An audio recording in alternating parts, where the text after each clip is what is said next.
ఏంటి సార్ చెప్పండి సార్. ఏంటి ఆ సీట్ల సర్దుబాటు కాదు, ఎప్పుడో పొత్తు 4 నెలలు అయింది పొత్తు పెట్టుకొని, సీట్ల సర్దుబాటు అంశం ఎందుకు ఇంకా కొలిక్కి రావట్లేదు, ఎప్పుడు వస్తుంది? పవన్ కళ్యాణ్ గారు డెడ్ లైన్ పెట్టారంటూ వార్తలు వస్తున్నాయి. డెడ్ లైన్ కాదు కానీ తొందరగా తెలిస్తే మేము జనంలోకి పోతామని నాయకుడు అడిగి ఉండొచ్చు అని రజనీ గారు చెప్తున్నారు. ఏంటి అసలు ఎందుకు ఆలస్యం అవుతుంది? ఏంటి అంబిక్విటీ? పొత్తు ఉంటుందా లేదా లాంటి చర్చలు కూడా ఉన్నాయి. అందరికీ నమస్కారం అండి. మీకు ప్యానెల్లో ఉన్న పెద్దలందరూ కూడా నమస్కారాలు తెలియజేస్తూ, అనలిస్ట్ గారికి కూడా. సార్ ఇష్యూ క్లించ్ చేసేటప్పుడు ముందు మాకు ఏంటంటే ఒక హోలిస్టిక్ ఎలియన్స్, ఇక్కడున్న సోషియో పొలిటికల్ కండిషన్స్ బట్టి ఖచ్చితంగా జనసేన తెలుగుదేశం పార్టీ కలాల్సిన అవసరం ఉంది. అది రాష్ట్ర ప్రయోజనాల కోసం అని పవన్ కళ్యాణ్ గారు ఒక స్టెప్ ముందుకొచ్చి తీసుకోవటంలో ద హోల్ స్టేట్ అండి, రాష్ట్రంలో ఉన్న ప్రజలందరూ కూడా ఈ ఎలియన్స్ యాక్సెప్ట్ చేశారు. ఆయన తీసుకున్న డెసిషన్ ని తెలుగుదేశం పార్టీలో ఉన్న క్యాడర్ లీడర్షిప్ తో పాటు క్యాడర్ కూడా, అలాగే అందరూ కూడా ఖచ్చితంగా this is the need of the hour. ఈ రాష్ట్రంలో ఖచ్చితంగా తెలుగుదేశం పార్టీ జనసేన రావాలి అన్న పరిస్థితిలో ఇవాళ పీపుల్ యాక్సెప్టెన్స్ కూడా మీరు అన్నారు 4 నెలల్లో పీపుల్స్ యాక్సెప్టెన్స్ ఎక్కువ ఉంది. క్యాడర్ కూడా ఇవాళ అడ్జస్ట్ అవుతా ఉన్నారు. ప్రతి మీటింగ్ లో కూడా తెలుగుదేశం జనసేన కలిసి పార్టిసిపేట్ చేస్తా ఉన్నారు, స్టేజ్ మీద కూడా కలిసి ఉంటున్నారు. So before clinching the issue, ఏదైతే సీట్స్ అయితే ఫైనల్ గా ఇష్యూ అవుతుందో ఆ ఇష్యూ క్లించ్ చేసే ముందు ఇవాళ ఒక హెల్దీ అట్మాస్ఫియర్, ఆ హెల్దీ అట్మాస్ఫియర్ ఇవాళ క్యాడర్ లో గానీ పీపుల్ లో గానీ కూడా వచ్చింది. సో ఇష్యూ ముందు సీట్లు డిక్లేర్ చేసిన తర్వాత అడ్జస్ట్ అయినా బదులు ఈ 4 months లో లీడర్స్ ఇద్దరు తీసుకున్న స్టెప్స్ బట్టి, మీటింగ్స్ బట్టి, వీటన్నిటిని బట్టి ఆ ఒక ఫేవరబుల్ అట్మాస్ఫియర్ వచ్చింది. అంచేత ఇది కూడా ఇప్పుడు ఏముంటదంటే మీరు ఏదైతే అన్నారో అది ఇద్దరు కూడా ఎక్కడ కూడా బ్యాలెన్స్డ్ గా ఉన్నారు.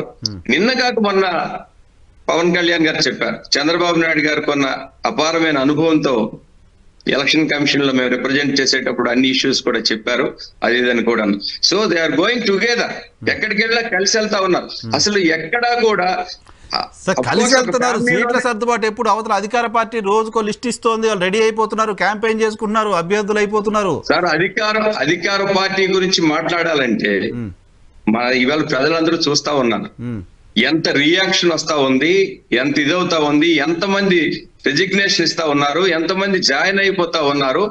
ఆయన ఏమయ్యారంటే కేసీఆర్ మార్చలేదు కాబట్టి పోయాడు, కాబట్టి ఇక్కడ మార్చేస్తే గెలుస్తామన్న హోప్ తో దేంతో చెప్తారు వాళ్ళు, అడ్వైజర్స్ ఉంటారు, పొలిటికల్ అడ్వైజర్స్ ఉంటారు.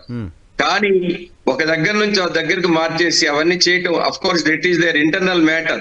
అయితే నేనేం చెప్తానంటే అధికార పార్టీకి ఇవాళ జగన్మోహన్ రెడ్డి గారు 6 months బ్యాక్ ఎలా ఉండేవాళ్ళు, ఇప్పుడు ఆయన వాయిస్ లో, ఆయన టోన్ లో అంత చేంజ్ వచ్చింది. ఆయన వాయిస్, ఆయన టోన్ ఓకే, జనసేన టోన్ లో వాయిస్ తేడా వస్తుంది చూసుకోండి మీరు.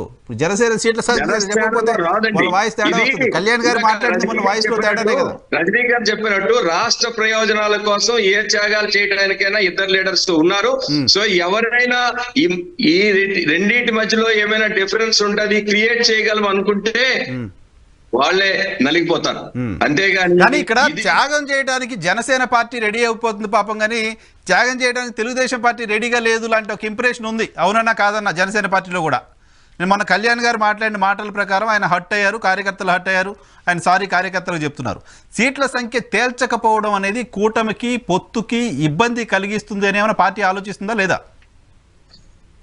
ఇబ్బంది ఎలా కాదండి, కలిసేటప్పుడు సీట్ల విషయంలో కూడా స్మూత్ గా ఎక్కడా కూడా ఏ డిస్ప్యూట్ లేకుండా చేయాలన్న ఆలోచనతో దే ఆర్ టేకింగ్ టైం. అది కూడా ఏముంది, ఈ వీక్ లోనో లేకపోతే నెక్స్ట్ వీక్ లోనో ఏదైనా ఖచ్చితంగా వచ్చేటప్పుడు చేయాల్సి తప్పదు. అంతేనా లేకపోతే అటు భారతీయ జనతా పార్టీ కూడా వస్తుందేమో, వచ్చిన తర్వాత చూసి మళ్ళీ కామన్ గా మేనిఫెస్టో, కామన్ గా సీట్ల సర్దుబాటు అంశం ఉంటుందని వెయిట్ చేస్తున్నారు. పాసిబిలిటీ అండి, అది కూడా ఉందండి. మీరు చెప్పింది కూడా 100% ఇస్ దేర్. బీజేపీ కూడా జాయిన్ అవ్వచ్చు, సిపిఐ కూడా జాయిన్ అవ్వచ్చు, ఇంకా చాలా ఉన్నాయి. వీళ్ళిద్దరు ముందు కలిసిన తర్వాత ఖచ్చితంగా ఇవన్నీ జాయిన్ అవడానికి కూడా అవకాశాలు ఉన్నాయి. అయితే అనలిస్ట్ గారు ఆయన స్టార్ట్ చేసి డిస్కషన్ లేకుండా జంపింగ్ ఇంటూ కన్క్లూజన్స్, తెలుగుదేశం ఎలాగైపోద్ది, జనసేన ఎలాగైపోద్ది, వెన్నుపోట్లు పొడి చేశారు. ఇవన్నీ కూడా అవి డిస్కషన్ లో వచ్చి లాస్ట్ లో ఆయన మాట్లాడొచ్చు ముందే స్టార్ట్ చేసేసి అసలు కన్క్లూజన్ ఇచ్చేస్తున్నారు. మొత్తం స్ట్రాటజీ వైసీపీ స్ట్రాటజీగా చాలా చేస్తుందని అనలిస్ట్ గారు ఎలా చెప్తారండి? వైసీపీ చేస్తున్నది ఈ రోజు ప్రజలు నవ్వుకుంటా ఉన్నారు ఏంటిది అని.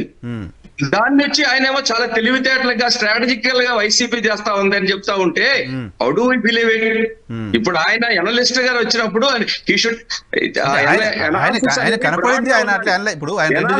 బ్రాడ్ గా ఉండాలి, అంతేగాని అనలిస్ట్ వచ్చి ఒక పార్టీ కొమ్ము కాసి మాట్లాడేసి మిగతా పార్టీలన్నీ వేస్ట్ అని చెప్తా ఉంటే అది ఈజ్ ఇట్ రేషనల్? ఇది నేను అంటుంది, నేను రేషనల్ గా మాట్లాడాలి.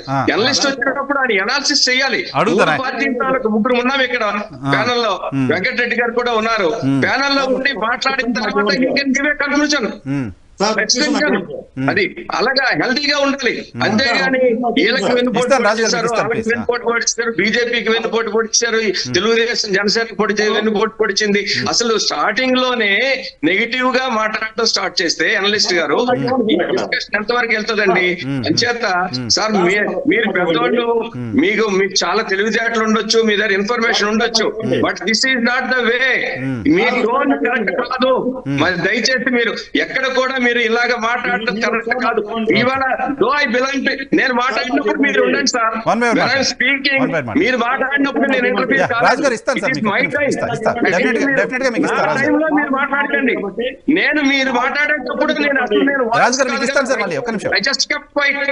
నేను మాట్లాడేటప్పుడు నాకు టైం ఇచ్చారు, మీరు జస్ట్ మీరు ఆగండి. మీరు అలా మీరు అసలు ఎలాగొచ్చారో కానీ this is not the way అండి. మేము మాట్లాడాలంటే గట్టిగా మాట్లాడుతాం, అది కాదు. మీరు రీజన్ లేకుండా మాట్లాడుతా ఉన్నారు. ఇప్పుడు కూడా మీరు కనీసం మీరు ఒక డిగ్నిటీగా కూడా మాట్లాడుతున్నారు. మీరు నరసింహరావు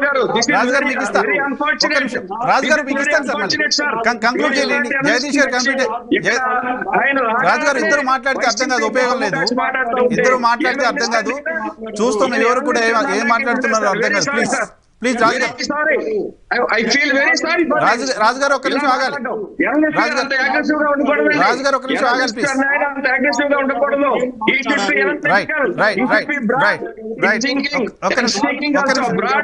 రాజుగారు మీరు ఒక్క నిమిషం ఆగుతారా ప్లీజ్? రాజుగారు ఉపయోగం లేదండి, ఉపయోగం లేదు.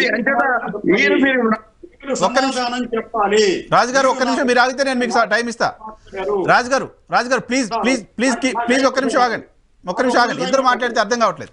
ప్లీజ్ నేను ఇస్తాను మీకు, నేను ఇస్తాను, డెఫినెట్ గా ఇస్తా. మీరు నోట్ చేసుకోండి, మీరు ఏం మాట్లాడాలో డెఫినెట్ గా టైం ఇస్తా. ప్లీజ్ మీకు ఇస్తా, డెఫినెట్ గా టైం ఇస్తా. మీకు ఆన్సర్ చేయొద్దు, కానీ అవతల వాళ్ళు మాట్లాడుతున్నప్పుడు ఇద్దరు మాట్లాడితే అర్థం కాదు. ప్లీజ్ నేను మీకు డెఫినెట్ గా టైం ఇస్తాను.